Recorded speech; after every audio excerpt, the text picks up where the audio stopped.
Hello, magandang umaga po sa lahat ng nanonood ngayon sa aming video. Ngayon po ay naglalagay kami ng mulching sa aming garden. Ayan po, nakikita nyo naman po siguro. So, ang purpose po nito, dalawa po yung purpose niya. Kapag panahon ng tag-init, yung lupa hindi gaanong titigas. And then, at the same time, nagko-control din siya ng weeds. Hindi masyadong madamo yung garden. Kung meron mang damo, konti lang. Ayan, titingnan nyo na lang po. At nilalagyan namin ng kawayan. Yan yung parang purpose niya para yung silbi niyan parang tinatahi namin sa gilid. Parang hindi maglipad yung mulching. Ayan o. Itong ginagawa namin ngayon ay demo ito kasi dinedemo sa amin ng mga taga BDA.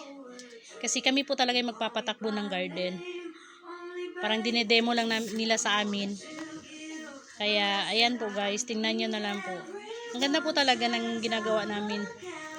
Kahit na napapagod kami, pero parang katuwaan na lang sa amin. Kasi nakakapagod po talaga. Ngayon nga energy booster ang kailangan. Kasi pagod na rin yung mga kababaihan. Pero hindi talaga sila sumusuko kasi nakikita pa rin nila yung ganda ng project ng BDA na to. Ayan po, naglalagay kami ng mga kawayan. Yung purpose niyan para hindi matanggal yung yung mulching. Ayan. Ayun po yung dalawa na tighila ng mulching. Ayan po guys. Oh. Pagod na yung mga yan. Kasi matagal dumating. Hindi kaagad dumating yung mga taga BDA kaya natanghalian po kami. Ngayon, ang ginagawa lang po namin for demo kasi bukas kami na po yung mag-a-actual. Pero ngayon magtatanim kami. Isang plot lang muna. Ayan po. Chili labuyo.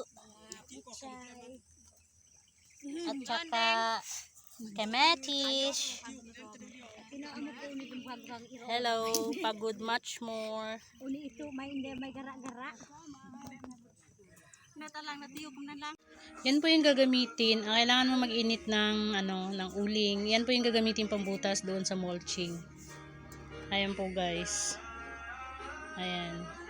0.5 po yung distansya niya. 0.5 centimeter. Ayan. Tansyado na po yan ni sir kasi kanina sinukat na po yan. Ayan o. 0.5 po yan guys. Ayan. Kadaan ko kana lupang ko kana da ko roti ko masuk ko.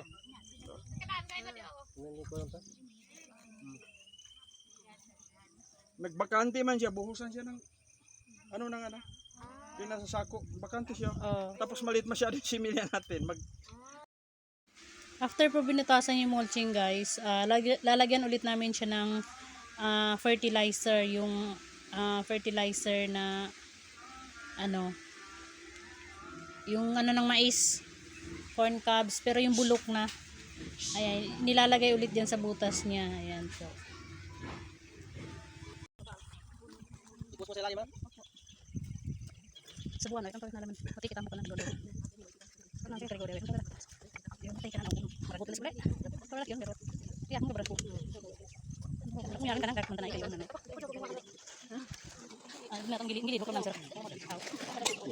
Sige, ganda talagang idea ni sir, tingnan mo ba?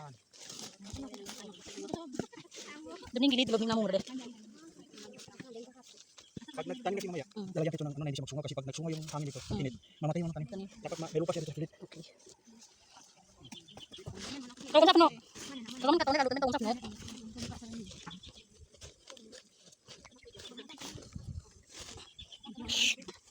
Ayan, malagyan din ng ganyan, ma'am.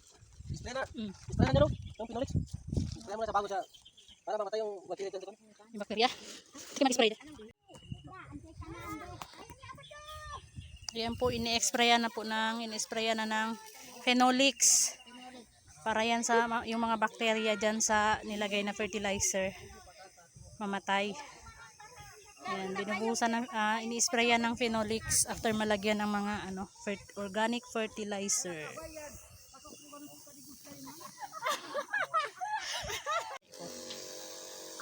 After po lagyan ng fertilizer, i-sprayan na naman siya ulit ng phenolics para yung mga bakterya doon sa fertilizer mamatay. Ayan no, tulad niyan no. Select na.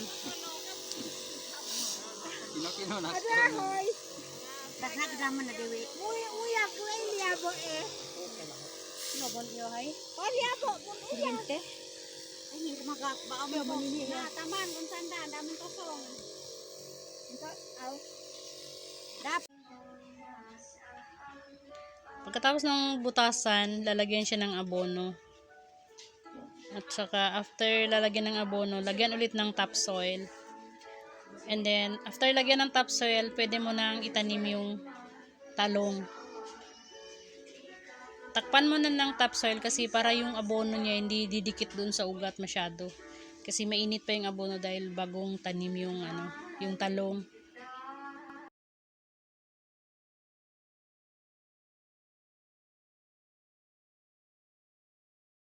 Ganyan. Ah. Huwag Okay. itong basahin na kay gagamitin yan na hanggang Hanggang matapos. mayroon pa yan. Huwag mo sa basahin, sir. Tapos yung pagguha dito, i-push siya dito sa baba. Konti para magluwag siya. Yan o. Pero hintayin mo natin ng kuwan. Yan o. Lupa. Ito lang tayo mag-sample o. Batad na naman sila. Dito ito kuwan. Ara? Ara na ipagkuha ko.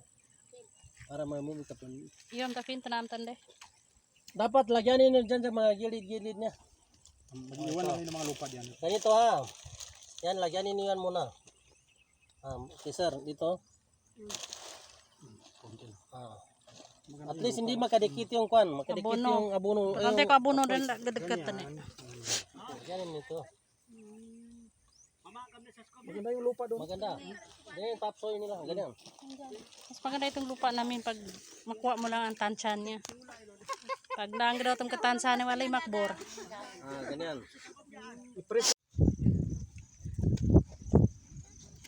Ito po guys, naglalagay na po kami ng seedlings dun sa mga hole.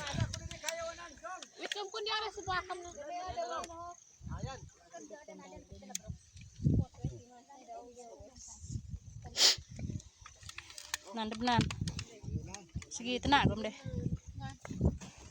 Cup. Corn cobs. Opo. Ganun ang Paglagay niyo kung may bakterya doon na hindi namatay. siya sa tanim natin para patayin niya. Okay.